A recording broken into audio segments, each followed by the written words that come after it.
So thanks for tuning in for update 3 of the Aero Tetris 2.8 meter SR-71 Blackbird build log.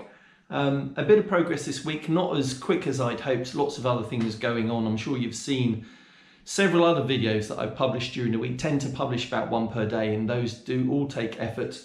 So, but I've been doing bits and pieces on this, and I was hoping to have the whole fuselage together, but have actually just got half the fuselage together, one side, and that has taken enough effort, believe me.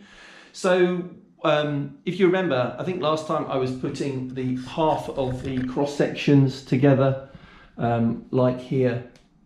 So basically I've got those done for both sides of the fuselage, but I've put one side of the fuselage together I did it from the back to the front, from 57 all the way through to 51, and that's what I've got here. So it's long, 2.8 meters. It's a seriously long model. I'm just going to say that on each video. Now, I have made little mistakes along the way. This is the first time I've done an Aero Tetris project, but the one really frustrating thing is that I'm missing a couple of pieces. Very frustrating. So what I did was emailed Igor at Aero Tetris, and I said, can you possibly cut me a couple of small pieces that I'm missing? Of course he said no, I can't do that. I cut the whole layer in one go. So what he recommended, in hindsight what I should have done, common sense, is that you have all of the excess for each layer. After you've labelled up all of the pieces, and then you take those pieces out and you put those in a tub, you have all the excess left over.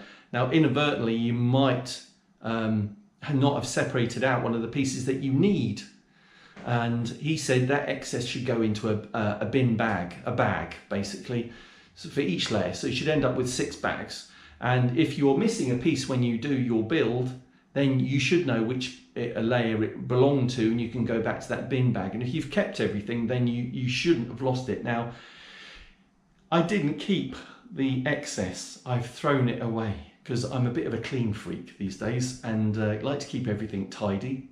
So that is gone, because I was so convinced that I would not have chucked anything that I needed away. So it's still possible I might have those 2 missing pieces in another tub. I think it's unlikely, it's possible, but it's not a disaster. I've got some spare foam, so I can just make those pieces up. As long as I'm not missing too many pieces, then I think I'll be fine.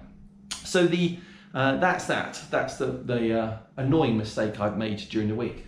But what else to say? Joining this length of all these foam pieces together, you can see on the individual pieces you have a 10mm hole in the majority of them. So I got some 1 meter lengths of 10mm outer diameter carbon tube from my friends at Robot Birds, and used those 1 meter lengths to put all this together, and then used 8mm outer diameter carbon tube to join those 1 meter 10mm outer diameter tubes together. And that's that. I think that's good enough for now. It's going to get glass cloth put over it. I'm going to glass it in its entirety. But that's where we are at the moment. I've done that one side of the fuselage, the cross sections for the other half of the fuselage done, and that's what I'm going to build.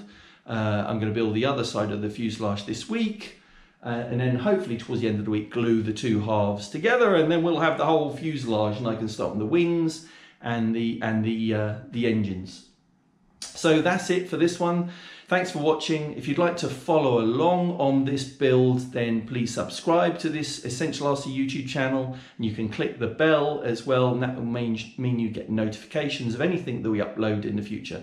But thanks for watching this one. See you next time.